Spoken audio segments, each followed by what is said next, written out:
Ողջույն սիրելի բարեկամներ, դուք դիտում եք Ռադար զրույցը։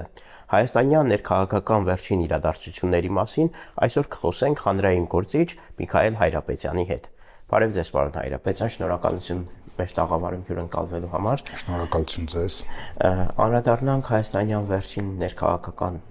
թեմաներին, այսինքն խորհրդարանական ընտրությունները արդեն ավարտվեցին, հայտնի են արդյունքները, գոնե նախնական մինչև սահմանադրական դատարանի որոշումը կլինի։ Տեսեք, այսպեսի մի հետաքրքիր բանն է առանձնանում։ Ընդդիմությունը ասում է, որ իշխանությունը նաև ԲՀԿ-ից այդ մանդատներ վերցնելով, թույլ չտալով անցնել, իրենք են կեղծել։ Իսկ իշխանությունն էլ, մասնավորապես վարչապետ Նիկոլ Փաշինյանն ասում է, այս ընդդիմությունը, այն ընդդիմությունը, որ պիտի գա նոր խորհրդարան, ձևավորվել է ամբողջովին ապօրինի գործունեության արդյունքում, այսինքն այդ քաղաքական միավորը ապօրինի գործունեության արդյունքում ձևավորված քաղաքական միավոր է։ Այն չէ կարծում, երկու բևեռն էլ, այսպես ասած, կեղծիքի կամ ապօրինության մասին է խոսում։ Երկուսն էլ ճիշտ են։ Սովորական քաղաքացիս միայն մի բան կարող է ասել, նայել նրանց ասել մի դրան շան նման յոլա գնացեք։ Երկուսն էլ ճիշտ են։ Կկարողանան յոլա գնալս ձեզ։ Ոնց են նախորդ 4-5 տարիներին յոլա գնացել, նույն ձևով էլ կանեն, սա մեծ թատրոն է, մեծ շատ մեծ թատրոն։ Դժբախտաբար, որի դեկորը կամ գուցե հանդիսատեսն ենք ընդամենը մենք քաղաքացիներս եւ ոչ թե երկրի տերը։ Իսկ ռեժիսորը եւ սցենարիստները ովքեր են։ Դրանք լրիվ ուրիշ տեղում են, այստեղ կատարածումներ են։ Դրանք ուժային կենտրոններում են, նույնիսկ ուժային կենտրոններից էլ ավելի վեր ուրիշ շրջանակներում են դիրիժորները նստած։ Ուժային կենտրոն արտերկիր նկատի ունեք։ Այո, Մոսկվա, Վաշինգտոն, Լոնդոն, Անկարա, այո, բայց նրանցից վեր էլ բաներ կան, այ այնտեղ է որոշվում։ Ամեն ինչ մնացածը բեմականացնում են բնականության համար։ Նպատակը, գիտեք, եթե մենք ասենք Թոյնբի տեսությամբ եթե գնանք, պատմության այդ ցիկլային զարգացման տրամաբանությամբ շատ հետաքրքիր բան է ստացվում։ Մարդկությունը երբեմն մի քանի հազարամյակը մեկ, հիմա մի քանի հարյուրամյակը մեկ էր, հիմա եկանք արդեն տասնամյակներ, ոնց որ գիտատեխնիկական միտքն առաջ են գնում։ Մեր պատկերացումները մեր ստեղծած տեխնոլոգիաներից հետ են ընկնում եւ այդ խզումը ցնցում է առաջ բերում։ Հիմա սովորական է դարձել տուրբուլենտություն են ասում, տուրբուլենտություն։ Դա կարող է արտահայտվել պատերազմներով, ինչպես որ արդյունաբերական ցանկացած հեղափոխությունից հետո, հա, առաջին հեղափոխությունից, երկրորդ, երրորդ, չորրորդ հեղափոխությունից այդ տուրբուլենտություն եղավ, հիմա էլ նույն բան է, տեխնոլոգիաներն առաջ են գնացել եւ աշխարհի նոր վերաբաժանման խնդիր կա, պայքար է ռեսուրսների համար։ Դե հիմա փոքր ժողովուրդներն էլ, փոքրականակ ժողովուրդներն էլ կամ կվերանան պատմության ասպարեզից, ինչպես որ եղել է ամեն անգամ, օրինակ սրանից 100 տարի առաջ մոլորակի վրա կրկնակի անգամ շատ ազգեր ու ազգություններ կային, քան հիմա են։ Դա բնական process է եւ առաջանում են նոր ազգեր։ Հիմա եթե մեզ անդրադառնանք, մեր խնդիրը որն է, ոտի տակ չգնալ պարզապես եւ եթե կարծում ենք, որ մենք ապրելու իրավունք ունենք, ապա պիտի քայլերի հստակ օրակարգ մշակել, ինչպես քայլենք, որ ոտքի տակ չմնանք։ Եվ հանուն ինչի է, որ արժի որ հայ ժողովուրդն ապրի մոլորակի վրա։ Այնքան ժողովուրդներ են եկել գնացել, ուր են հին եգիպտացիները, խեթերը, չգիտեմ, Եվրոպայում ապրող ժողովուրդներ, որ հիմա վերացել են եւ խոշոր բեկորներով են մեզ հանդես գալիս, ասենք ֆրանսիացիները, ուր են գալերը նախքին, կամ սաքսերը, մյուսները չկան։ Մենք էլ երևի թե կամ կվերանանք, կամ եթե մենք դեռ մոլորակին տալիք ունենք, մենք կմնանք, բայց դա մենք ինքներս պիտի գիտակցենք, մենք ունենք տալիք եւ արդյոք ուզում ենք տալ մոլորակին ինչ-որ մի բան, թե մեզ ավելի հեշտ է, այսպես էլի, հենց մեր հարսանիքների, խնջույքների ժամանակ որ պարում են, որ համ պարում են, համ չեն պարում, ձևեր թափելով, այդպես սաղացնենք, էլի մի կերպ յոլա գնանք, չէ, պատմությունը դուրս է շպրտում նմաններին, իսկ մենք առաքելություն ունենք, թե չէ, այս խնդիրը առաքելություն ունենալու խնդիրը ամենասկզբից, մեր երրորդ հանրապետության սկզբից դրված է եղել եւ մեծ վեճի առիթ են երկու տիտաններն էին վիճում իրար հետ իրենց թիմերով, հա, Լևոն Տեր-Պետրոսյանը եւ Վազգեն Մանուկյանը, ոչ մեկի մտքի տիտան լինելուն հնարավոր չէ հասկացել, Վազգեն Մանուկյանը չափազանցված առաքելություններ ասում, Լևոն Տեր-Պետրոսյանն ասում էր, ոչ ծարտ ընկելն է հենց հայրենասիրությունը։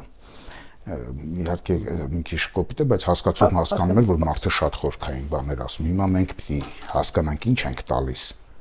Տալիք ունենք աշխարհին, թե չունենք։ Օրինակ Նիկոլն ասում էր Արմենիա Մարիոթը, նույնիսկ Արմենիան էլ չէ, Մարիոթը, հայտարարում եմ ազգային բրենդ։ Այնքան այդպիսի լավ հյուրանոցներ կան, դրանից 100-ապատիկ ավելի լավ հյուրանոցներ։ Եթե դա է մեր բրենդը, աշխարհի համար մենք հետաքրքիր չենք եւ ավելորդ ենք, ինչպես մեր եղունգները, երբ երկարում են, կտրում եւ դեր ենք նետում։ Այդպես ավելորդ օրգանիզմ ենք մենք, թե աշխարհին տալիք ունենք։ Ունենք ըստ ինչ կարող ենք տալ այդ դեպքում։ Շատ լուրջ հարց է, չեմ կարծում, թե դա միայն իմ պատասխանելիքն է, բայց իմ այսօրվա դրությամբ համոզումն այն է, որ ելնելով եւ մեր պատմության նախընթաց տրամաբանությունից, ոչ թե վերջին 100-200, այլ 1000, գուցե 2000, գուցե 5000 տարվա տրամաբանությունից եւ հատկապես այսօր մեր շուրջը ստեղծված իրականությունից եւ գումարած նաեւ մեր աշխարհագրական դիրքից, թեև աշխարհագրական դիրքերը փոխվում են աշխարհի գլոբալացման հետ միասին, մենք երևի թե այդ երկու խոշոր, եթե հակագիտականորեն երկու խոշոր քաղաքակրթություն ասեն, հա, արևմտյան արևելյան, թեև այդպես չէ, էլի։ Մենք երևի թե կամարն ենք, իդեպ գիտնականները վիճում են արդյոք կամարի հայրենիքը Հայաստանն է կամ ոչ։ Գիտեք, կամարը շատ հետաքրքիր բան է։ Ինչքան ցեմենտ բետոնով ուզում եք ուղիղ բան սարքեք, այն ամենաուժեղ ցեմենտով, արմատուրայով բանով, հա։ Միևնույն է ավելի թույլ է, քան առանց շավախի նույնիսկ այդ կամարը։ Այդ կամարը մի հատ մեջտեղի բան ունի։ Քարը։ Իդեպ միջնադար, մենք երևի այդ քարն ենք։ Միջնադարում դա անուն է ունեցել, այնքան հետաքրքիր է, մեր ճարտարապետական խոսույթի, ասեմ, կամ տերմինոլոգիա եզրաբանության մեջ ունեցել է սիրտ կամարո։ Մենք սիրտն ենք, սրտի ֆունկցիա կատարենք, թե մենք կույրաղիք ենք, մենք թոքերն ենք, մենք ինչ ենք։ Այդ թոքերի մասին խոսում ենք, չէ՞, կարելի է Հայաստանը օրգանիկ բան, մեր նախորդ նախագահը Արմեն Սարգսյանն էլ չէ, այդ օրգանիկ ասում, խելոք բաներ ասում, բայց եթե դիսկրետ առանձին վերցնեք, դա լուրջ չէ միայն։ Մենք այդպես օյոյիկ բամբակների մեջ ենք պատկերացնում, որ մի հատ էլ մուննաթ հայկական մուննաթը թե աշխարհը մեզ պարտական է, բա ոնց բա մենք որ sense տվել ենք Արամ Խաչատրյան, բա առաջին քրիստոնյաս։ Հա։ Տեղ ենք սխալվում, գոնե այնքան պարկեշտություն ունենանք, ասենք պետականորեն առաջին ընդունած, դա շատ նորմալ է իրոք։ Դափնում որև մեկը չի, բայց ազգին ասորիները մեզնից ավելի շուտ ամբողջ ազգով քրիստոնյային են ժամանակ կամ հույների մեծագույն մասը։ Այնպես որ մենք մեր տեղը պիտի գտնենք, ես կարծում եմ մենք փոքրիկ ոտատեղը ունենք դրա համար, այն ոտնատեղը, որի մասին Արքիմեդն ասում էր, տվեք ինձ հենակետ եւ ես կշրջեմ աշխարհը, այսինքն մեր խնդիրը որն է, այսպես տարածվել, ինչպես կայսրություններն արեցին։ Բոլոր կայսրությունները մի պահ մենք էլ ենք ունեցել մի 20 տարվա միջակայք, հա, Տիգրան Մեծի ժամանակ, բայց դա մերը չէր, իդեպ շատ հետաքրքիր է ասում այդ մասին Թոմաս Էդվարդ Լորենսը, Լորենս Արաբիացին, որ ասում է հայերը մի անգամ ունենալով կայսրություն շատ հանգիստ ձեռքից տվեցին, որովհետև հասկացան, որ դա իրենցը չէ։ Մեր ամենամեծ մտածողներից մեկը, կարծում եմ շատ մեծագույն են, հիմա մենք ուղղակի թիթիզ անուններ ենք ասում սովետից մնացած, չէ, մի հատ կերպար կար Կոստանդզարյան, շատ խորը կերպար։ Հենց պատկերավոր ասում է հայերի նժույգները հասան, ծովային ժողովուրդ չեն, հայերի նժույգները հասան լեռան գագաթներին, երբ ծովն երևաց, վրնջացին, ձիերը ծարս եղան եւ այլևս առաջ չգնացին։ Մեր Թումանյանն իր ողնուղեղով զգացել են, ռեժիսորը չգիտեմ ով է, բայց փառեղ ֆիլմ է Ձախորդ Փանոսը։ Իշ մեկ այնտեղ որ գնում են, որ կորած Փանոսի դիակը գտնեն լճում, ասում են լավ է, այստեղ մի լողը իմացող մարդ չկա, որ ախպերս այսպես պիտի գնա կորչի, ասում են ախր մենք անտառի ժողովուրդ ենք, մենք ջրի ժողովուրդ չենք, այնտեղ էլ մեկը մի հանճարեղ արտահայտություն անում, ասում են էտա է, այս էտա են մենք կարողանանք հասկանալ որն է մեր էտան, մենք ինչի ժողովուրդ ենք, մենք անտառի ժողովուրդ ենք, մենք ծովի ժողովուրդ ենք, թեկուզ կինոյում ասենք անախրոնիզմ են արել, ինչ որ ծովային կիլիկիասներ չէ, այդ ֆիլմի մեջ ծովահենները կիլիկյան հայերը իբրև ծով չէ, մենք ծովի ժողովուրդ չենք, ինչքան էլ կիլիկյան շրջանում նավահանգիստներ ունենայինք։ Մերը երևի քարանձավում փակված մահերն է։ Ավելին այդ մահերը գիտեք ոնց է կենթանի կյանքում արտահայտվում, քարանձավի միջից մեր պոեզիայի գագաթը տվեց, մեր մտքի գագաթը տվեց Գրիգոր Նարեկացին։ Այսինքն մենք մեր քարի հետ Համոսահյանն էլ է ասում, չէ՞, այդ մենք մեր քարի մերը որն է, մեր ճանաչենք ինքներս մեզ, ախր մենք Երևանը ենք կառուցում Էրեբունի, հա, մեր Արգիշտին։ Այդ նույն պահին Դելֆյան տաճար էին Պառնասում կառուցում, Դելֆի քաղաքում Արտեմիսի տաճարը, Ապոլոնի տաճարում այսպեսի արտահայտություն կա, ճանաչիր ինքդ քեզ, ինչև հիմա պահպանված։ Հին հունական փիլիսոփայության համար խարսխային արժեք է ունեցել, ճանաչիր ինքդ քեզ։ Մենք մեզ չենք ճանաչում, բայց չգիտես, որ իրավունքով մուննաթ են գալիս, ոնց որ օտարներն եկան, եթե կեղծել են, մեր ընտրությունները կեղծեցին։ Օտարներն եկան, այդ ինքնաթիռներով ստեղի չեն, տուրիստական քվեարկեցին ու գնացին, չէ՞ մենք ենք։ Հիմա մենք սա ենք, երկնքից ուրիշ ժողովուրդ չի իջնելու, սա ենք։ Ուզում ենք լավարկվել։ Փորձենք լավանալ, ինչ է պետք դրա համար։ Մենք դրա համար առաջնորդին տգետ չլինել, իսկ տգիտությունը, որ մայրն է բոլոր չարիքների, տգիտությունը չի փարատվում շատ գրքեր կարդալով, նույնիսկ շատ ինֆորմացիա կուտակելով, բացարձակապես խնդիրն այն է, թե իրերի երևույթը հասկանում ենք, այո, էությունը հասկանում ենք, թե մենք մենակ ձևի ժողովուրդ ենք։ Մենք էության ժողովուրդ ենք, թե ոչ մեր անհատներն էության են, թե չէ։ Իսկ տեսեք, դուք էլ խոսեցիք կեղծվել են, չեն կեղծվել ընտրությունները, հա, այսպեսի հարցադրում արեցիք։ Այնուամենայնիվ ձեզ համար կեղծվել են, թե ոչ։ Գիտեք, ես մի քիչ երկար եմ ապրել։ Ես տեսել եմ մեր առաջին ընտրությունները, որ փառակայր կոմունիստների ժամանակ եղավ եւ ռադեղան կոմունիստները եկան Արցախյան շարժման առաջնորդները, փառակայր ընտրություններ էին։ Դրանց այն ժամանակ էլ ծեծու ջարդեր կային։ Մինչև 2008 թվականի ընտրությունները, երբ Գյումրիում, որի պատասխանատուներից մեկն է, ես 3 պատասխանատուներից մեկը Գյումրիում, հետևից այսօր որ Բերթուն Վերենկած այդ Վարդանիկի ճտերը ոնց էին ընկել, հետևից մահափորձեն։ Ես այնտեղ հայտարարություն արել եմ, net չլինի, որ հիմա հետևից խոսում եմ, այն ինչը որ ժամանակին չեմ ասել, ինձ իրավունք չեմ վերապահի ասել, որտեղ մասիվցիա ինձ համար կոնկրետ բաներ կան, էլի պանյատներ կան, որոնց վրայով երբեք անցնել չի կարելի։ Մենք տեսել եմ այդպիսի ընտրություններ, սա նրանց հետ համեմատած լավ է։ Հիմա չափորոշիչը որն եք վերցնում, եվրոպացիների ասածը, այն կապիկությունները, որ անում էին ընտրությունների ժամանակ սպանում էին, չգիտեմ, արխեր էին գողանում, բան եվրոպացիք էլի էին ասում, չէ, սա քայլ առաջ է։ Հիշում եմ, որ 2007 թվականին ես իրենց հետ հանդիպման ժամանակ, կարծեմ Նիկոլն էլ կար, այսօրվա Խաչատրյան, Վահագը, Բաբիկը, բան, հա, դրանց հետ որ հանդիպենք, ասիկ ես գիտեմ, ուզում եք ասեմ դուք մի ամիս հետո ինչ եք գրելու տակ, որ ճիշտ է, որոշ թերություններ կային, բայց սա քայլ առաջ էր։ Մեզ դրել եք պապուասների տեղ։ Կարևորն է նա, որ մենք իրաց չենք ուտում։ Հա մարտակերություն չեղավ, ուրեմն արդեն քայլ առաջ է։ Մեզ այդպես են նայում, իսկ մենք քիչ առաջ ասում էինք, հա, մենք քրիստոնյա առաջին, հա, սկսա, գիտայտազոտական, միտայտազոտական, չէ, ներքին պարկեշտության խնդիր կա, մենք մեր այդ գծերն ունենք, թե չունենք։ Ընտրակաշարքի մասին էին այս ընտրություններում շատ խոսում եւ կոնկրետ հենց իշխանությունը ընդդիմությաններ մեղադրում ու շարունակում է մեղադրել ընտրակաշարք բաժանելու այն զանգվածային, ոչ թե 1-2 էպիզոդ, այլ համակարգված ընտրակաշարքի մասին է խոսում։ Այդ սա շատ հետաքրքիր է, այստեղ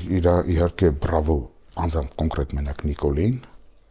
որ առաջին անգամ այսպեսի բան եղավ, ոչ թե ընդդիմությունն է ինչպես միշտ մեղադրել իշխանություններին, որ ընտրակաշարք է բաժանում, այլ ընդհակառակը իշխանությունն է եւ մեծապես ճիշտ է։ Անենց չի որ իշխանությունը չի բաժանում, օրինականացրած ընտրակաշարք է տալիս մի տարի շարունակ, հա։ Ասենք, ես մի անգամ ասել եմ եթերում, կարող եմ ձեզ մոտ էլ հնչեցնել, իմ 1 տարվա աշխատանքություն, 1 ամսվա պարգևավճարը պետական պաշտոնյայի ավելին է, քան իմ 30 տարվա, 3 չէ, 30 տարվա աշխատավարձն է։ Ես չեմ կարծում, թե իմ ներդրումը պակաս է։ նոր սերունդ կրթելու կամ մասնագիտական ծառայություններ մատուցելու հարցում, բայց այստեղ ես կուզենայի ավելի խորքային բանի գնանք, թե ով է ճիշտ սխալ բան, այդ թողողականները որոշել էլի ճշտի ու սխալի բան, այդ դաշտը, այդ ավտորիտար դաշտը իմը չէ։ Գիտեք,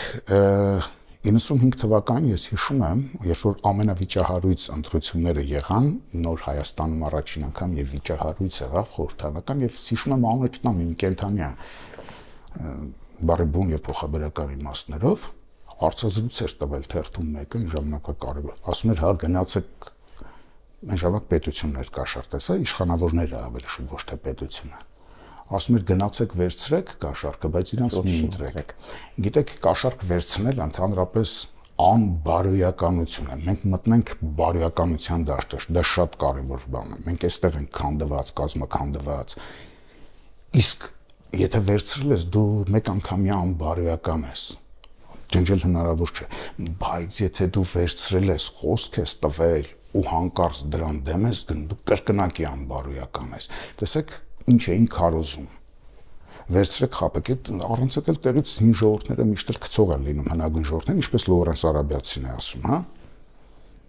մեզ էլի վարժեցնում են դրան թե այն դեպքում երբ որ մենք ունեինք ռեալ շանս եւ Նիկոլի 18 թվականին գալուց հետո ռեալ շանս ունենք մեր այս ներսի կեղտը հիվանդությունը մաքրելու բարոյական դառնալու մի քիչ գոնե բայց այդ բարոյականությունը այնքան սրիկա ենք որ իջեցրել հասցրել ենք ֆիզիոլոգիական մակարդակի առանց ընդունելու որտեղ դա բարդ բան է ընդունել որ բարոյականությունը բանական առավել եւս հոգեվոր կատեգորիա է ասում ենք դե եթե մարդը լեւի գնաց անբարոյական է ֆիզիկական մակարդակում հա դա շատ հեշտ է ուղիղ հակառակը գիտեք դուք այս սեղանին չեք կարող ասել բարոյական է կամ անբարոյական է գույնը կարող եք ասել ձևը կարող եք ասել սա ձևի խնդիր է ոնց որ Թումանյանն էր ասում 1000 այսպես ձևեր փոխեմ ձևը խաղ է անցավոր ես միշտ հոգի եզերքի մեջ հոգու հետ ինչ կա որ այ հոգևոր մակարդակում կարելի է փոխել, այն որ ընկերոջը խափում է, բարեկամին խափում է, ընտրություններում վեր են կենում, կեղծ բաներ են ասում, ինչ 300,000 աշխատատեղ։ Նիկոլն էլ այդ տարբեր բան չի, իրանք նույն ժողովրդից են, ես էլ հետները, դուք էլ հետները։ Նիկոլն էլ ասում էր 10 միլիոն ծառ եմ տնկելու։ Մենք հավենք, ինչի մոռացանք, ինչի հետևից չենք գնում այդ խոստումների։ Ու կանգնենք, ասենք դու սուտ խոսեցիր եղբայր։ Ինքն էլ եթե բարոյական մարդ եք ասին ներողություն, ես վստահ եմ որ կասին ներողություն, ես սխալվեցի 10 միլիոն ծառ Երևանի տանիքներում անգամ տեղ չի անի որ տնկես այդ դա նույնն է ինչ որ հիմիկվա 300,000 աշխատատեղը չէ որ դա անլուրջ է 300,000 գործազուրկ որպես այդպեսին չունենք ես գործազուրկ չեմ համարվում թեև իմ աշխատավարձը կրկնում եմ իմ ծխախոտին եւ բնակվարձին հաստատ չի բավարարում այնպես որ ամեն ինչ է խեղված եւ այդ խեղումների ակունքը հոգեվորն է մենք եթե մենք այդտեղից չենք սկսում եւ փորձում ենք միայն ֆիզիոլոգիային վերածել ամեն ինչ կենթանականի մենք դրանով նմանվում ենք այն որ ասում աման հարևանները չիմանան երեխես էս հիվանդությունն ունի արի դիմա փոշով բանով սվաղեմ եւ տակից ավելի է բորբոքվում եւ արդեն քրոնիկ հիվանդություն է դառնում Հիմա ինձ ես հասկանում եմ, որ անընդհատ գրում են, հա ճիշտ եք ասում, բայց դե մենակ վատն եք ասում, բան, լավ ասող կա, գցեք բան, այդ լրաբեր լավը կասեն, այդ լավը ես իրենցից ավելի խորությամբ եմ տեսնում, երբ լավ բան եմ տեսնում։ Ամեն մեկն իր առաքելության մեջ պիտի մնա։ Իմ խնդիրն է պարզապես ասել, ինչն է, որ մեզ մոտ վատ է ստացվում, փորձենք դա շտկել։ Չէ որ ցանկացած բժշկում սկսվում է ախտորոշումից, մտավորականի խնդիրը հենց այդ ախտորոշող լինելն է, ոչ ավելին։ Դրանից ավելին արդեն քաղաքական գործչինն է, պետական գործչինն է, որ կարողանա ինքը գնալ եւ բան, այսինքն ես որպես քաղաքական գործիչ չէ, որ հիմա մուննաթ եմ գալիս, հա, մուննաթ էլ չեմ գալիս, ասում եմ, այստեղ մենք վատն ենք։ Մենք դադարենք սուտ խոսելուց, ասում եմ, իսկ ինչ եք առաջարկում, դադարենք սուտ խոսելուց, այդքան տղա եք, սուտ մի խոսեք։ Կկարողանան քաղաքականության մեջ առանց դրա։ Իհարկե կկարողանան, երևի թե ես գոնե 22-23 տարի ես կուսակցական եմ եղել, սուտ չեմ խոսել։ Իսկ եթե խոսել եմ անգիտակցաբար եղել, հիմա չեմ կարողանում տեղը բերեմ, թե խոսել եմ թող Աստվածների։ Չնայած Տեր-Պետրոսյանի հայտնի խոսքերը հիշեցի, որ ասում է քաղաքականությունը, ովքեր ասում են անբարոյականությունը, իրենց արշինով չափելով են ասում։ Ճիշտն ասած, այդպես չէ, Տեր-Պետրոսյանը ինքը հրապարակում ասած է, որ քաղաքականությունն անբարոյականություն է, դրանից հետո այլևս դադարեցի այդ միտինգներին գնալ կոնգրեսի։ Բայց այո, ձեր ասածի հետ ես եմ համաձայն, որ անբարոյական ինչով էլ զբաղվի, այդ ոլորտը անբարոյականության կվերածի, այո։ Իշ մեկ կորոնայի ժամանակ ամբողջ մեր սոցիալական ցանցերը լցված էին, բժիշկը մեր հերոսն է, բժիշկները հերոս են։ Դրանից մի քիչ առաջ բժիշկներին հայում են, որ կաշառակեր են, սրիկային, բայց դա կլինի լավ բժիշկ էլ, վատ բժիշկ էլ։ Մենք տեսեք ոնց ենք արժեքների իմաստազրկում, հերոսն ենք իմաստազրկում։ Դրա համար հիմա ով գերի ընկել, ով սպանվել է, չգիտեմ, դրանց բոլորին մենք հերոս ենք ասում։ Դրանով արժեզրկելով, որ մենք մատների վրա հաշված հերոսներ պիտի ունենայինք։ Իսկ երբ մենք արժեզրկում ենք եւ sense բռելով տանում հերոսի կոչում ենք տալիս այդ սովետական զզվելի ատավիզմը ոչ մի երկրում, նորմալ երկրում, ոչ ավտորիտար, ոչ բռնապետական երկրում պետության կողմից շնորհվող այդպիսի կարգավիճակ չկա հերոսի կոչում։ Դա ազգի իրավունքներն են, ժամանակի մեծ կտրվածքով, սրանք ուզուրպատորներ են։ Պուտինը, ասենք մեր Նիկոլը, դրանից առաջ Սերժը, Լևոնը, չգիտեմ, Ռոբը, հա, որ հերոսի կոչում էին տալիս։ Դա ազգի իրավունքն է։ Այ ազգը կմաղի, վերջում մեզ մի հատ անդրանիկ, մի հատ նժդեհ կթողնի, հա։ Այսօրվա վիճակում էլ մենք չգիտենք երկակի է դատվելու, թե ոնց է դատվելու պատմության կողմից, ասենք իմ երիտասարդության ընկերներից ինձ համար շատ սիրելի, ասենք լուսահոգի Վազգեն Սարգսյանը, շատ տաղանդավոր գրող եւ տաղանդավոր մարդ ու ուժը խոտառություն ունեցող Վանո Սիրադեղյանը, գուցե երկակի են դատվելու պատմության կողմից։ Այ ազգը կորոշի ինքը, իսկ ազգը պահի մեջ ինքը այդ նույն ազգը, որ ժողովուրդ է ներկայանում, ինքը շատ անբարոյական է այսօր, բայց իր ողնուղեղի մեջ, այն ինչ ազգային է, ազգի հավիտենականը, այն նժդեհը, որ ասում է, այդ ինքը շատ բարոյական է, ինքը կեղծ հերոսներ չի պահի, բացառված է։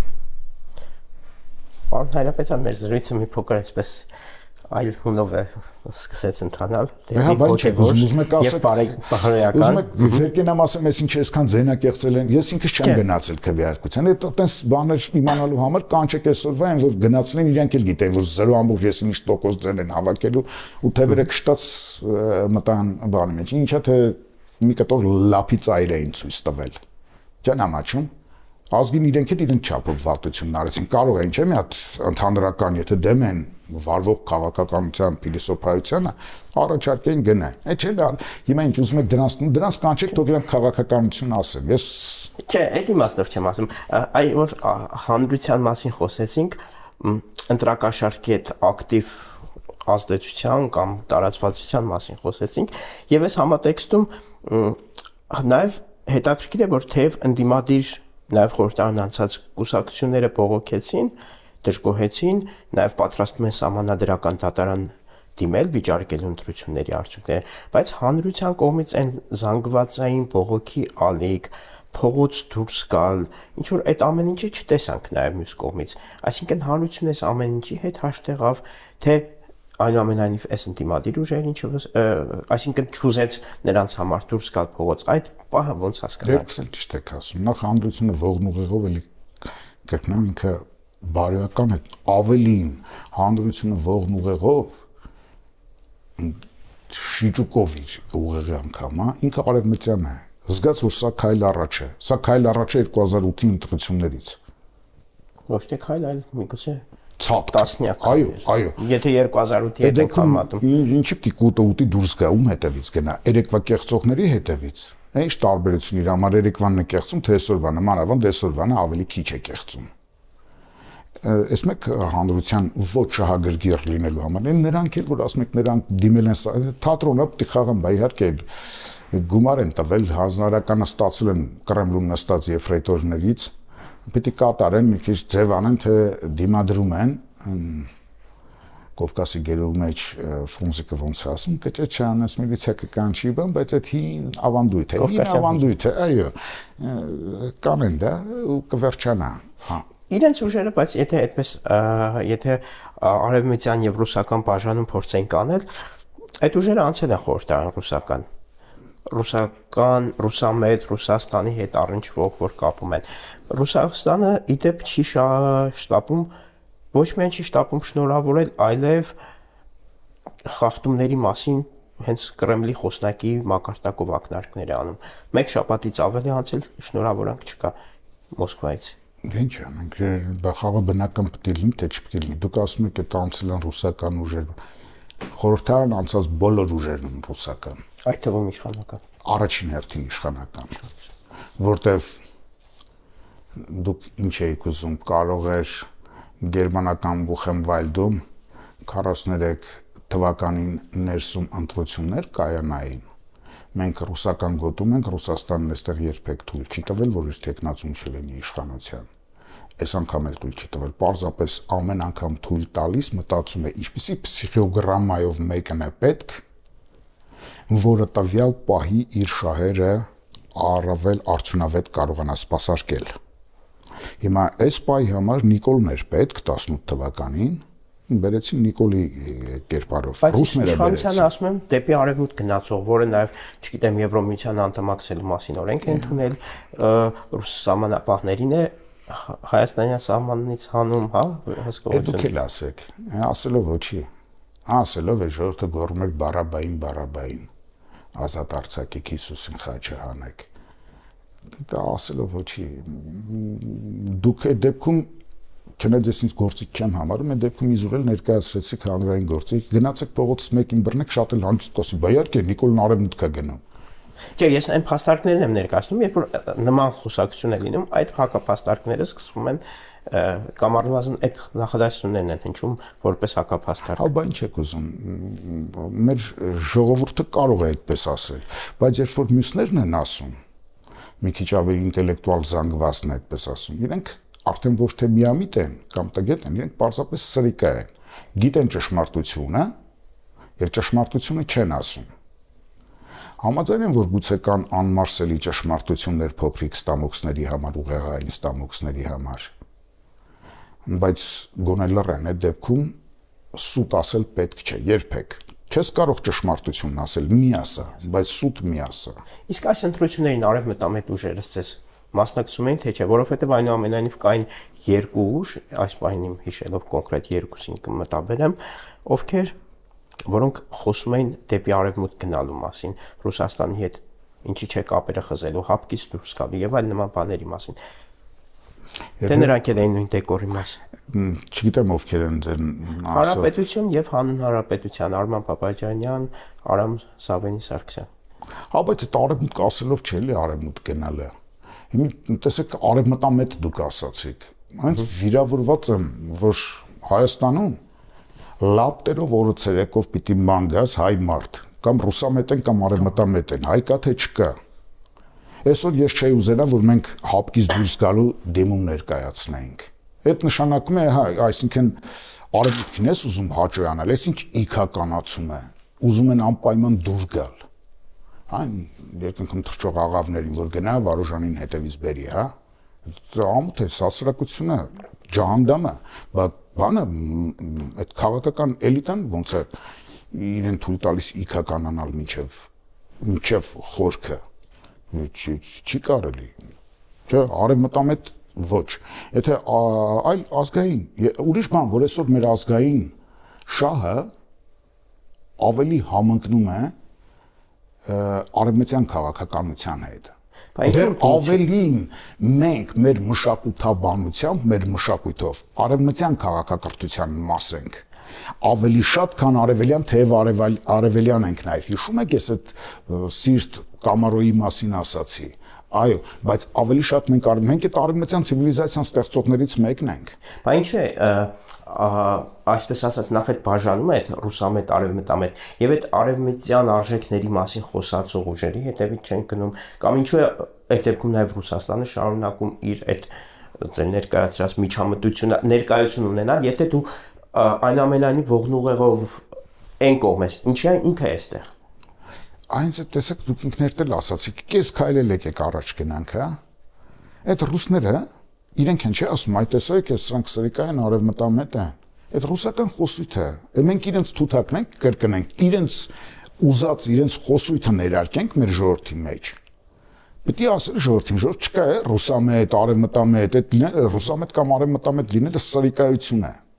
Դե հայ լինես Հայաստանում, Հայաստանի պանծացումը պիտի երազես։ Կա այդպիսի գործիչ կամ քաղաքական ուժ քաղաքական ասպարեզում ակտիվ։ Եթե լիներ ես քվեարկության կգնա, եթե այդ ներկայացվածների մեջ լիներ, բայց իմ մտերմագույն ազգականները երբ հարցնում են, ասում են, եթե ինձ եք հարցնում, ուրեմն իմ տեսակի մասն եք հարցնում, գնացեք որտեղ Ազատն է Արշակյան,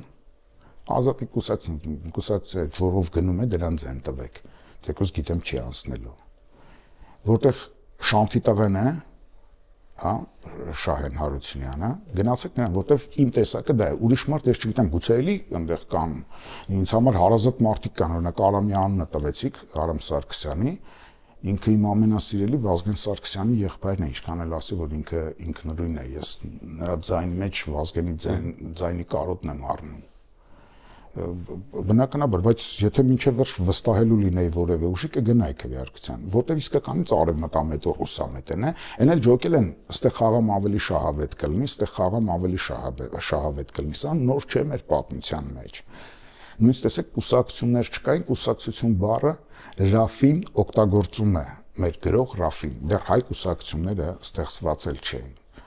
Այն ժամանակ էլ կային բյուզանդասերների կուսակցություններ, պարսկասերների կուսակցություններ, կուսակցություն այդ նշանակում է գաղափարական համակցություն, չգիտեմ, ես իրավունք ունեմ եւս 2-3 նախադասություն այստեղ շատ հիմնավորելու համար։ Լուսահոգի Այդին Մորիկյանը Ռաֆի Հովհաննիսյանի թերթն էր տպում Օրանը։ Հիշում եմ, որ ես մի հոդված գրեցի եւ Պարոն Մակյանի հետ մենք երկուսով Պետրոս Մակյանի հետ ստորագրեցինք,